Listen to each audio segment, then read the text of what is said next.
اسرائیل کی year strike Doha پہ condemn کیا انٹرنیشنل کمیونٹی نے اس کو، اسپیشلی مسلم اسٹیٹس نے اس کو بہت کنڈیم کیا، بیکاز ان کی ایک ایفیلیشن بھی ہے ریلیجیس قطر کے ساتھ، اور بہت ساری مسلم اسٹیٹس کے لیڈرشپ نے وزٹ بھی کیا ہے، پاکستان کی لیڈرشپ شہباز شریف وہاں گئے، انہوں نے جا کے سالیڈارٹی شو کی اور کنڈیم کیا اس ایئر اسٹرائک کو، اسپیشلی اس ٹائم پیریڈ میں جب قطر ایک میڈیٹر کا رول پلے کر رہا تھا، اور وہاں پر جو حماس لیڈرشپ جو اٹیک کی گئی ہے وہاں پہ قطری جو سیکیورٹی سروسز ہیں ان کو اٹیک کیا گیا ہے، تو اس وقت وہاں پہ سیز فائر کی ڈیل چل رہی تھی، تو اس کا مطلب ہے کہ سیز فائر کی ڈیل بھی ختم ہو گئی اور اس کا بھی کوئی فیوچر نہیں ہے، اور ساتھ ہی ساتھ it's going to be the 7th country جس کو اٹیک کیا ہے اسپیشلی پچھلے 2 سالوں میں اسرائیل نے۔ تو اب جو پرائم منسٹر ہیں قطر کے، انہوں نے جو اپنی اسپیچ کی ہے اس میں انہوں نے بات کی ہے کلیکٹیو ریجنل رسپانس کی۔ کلیکٹیو ریجنل رسپانس کو ہم کس طرح سے دیکھتے ہیں؟ کیا وہ جی سی سی ممبر کی بات کر رہے ہیں؟ تو جی سی سی ممبر جو ہیں وہ 6 ہیں، اور سعودیہ is one of them and U A E is one of them, یا وہ بات کر رہے ہیں عرب لیگ کی؟ عرب لیگ ایک اسٹرانگ ہسٹری رکھتا ہے، اسرائیل کے اگینسٹ سالیڈیرٹی شو بھی کرتا ہے، اور اسرائیل کے اگینسٹ ان کی ایک ہسٹری ہے آف ایک اسٹرانگ رسپانس کی۔ تو ہم آج اسی کو ڈسکس کریں گے کہ عرب لیگ کیا ہے اور کیا ہم اس کے ریوائول کو دیکھ رہے ہیں۔ اگر ہم ارلی فارمیشن کی بات کرتے ہیں عرب لیگ کی، تو عرب لیگ جب 1945 میں بنایا تھا، ایجپٹ، عراق، سعودی عربیہ، لیبنان، جارڈن جس کو اس وقت ٹرانس جارڈن کہا جاتا تھا، یمن، یہ سب اس میں شامل تھے، اور عرب لیگ بنانے کا مقصد ہی یہی تھا کہ وہ ایک پولیٹیکل، اکنامک اور ملٹری سولیڈارٹی شو کریں among the Muslim and especially the Arab nations to defend Arab sovereignty. اب وہ عرب سوورینٹی جو تھی نا اسپیشلی، وہ آئی تھی اگینسٹ دیٹ اسرائیل، کیونکہ اسرائیل کی فارمیشن اس وقت ہو چکی تھی، اور وہ پیلسٹینین جس طرح سے سفر کر رہے تھے اور جس طرح جو وہ حالات دیکھ رہے تھے وہاں پہ فورسفل ڈسپلیسمنٹ کا اور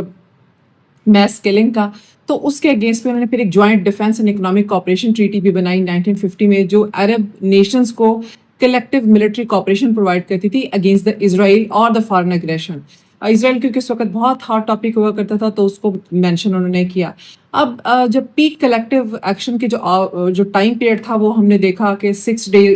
days وار تھی، پھر خرطوم سمٹ تھا، پھر یوم کپر وار تھی، جس کے اندر یہ کلیکٹیولی مل کر انہوں نے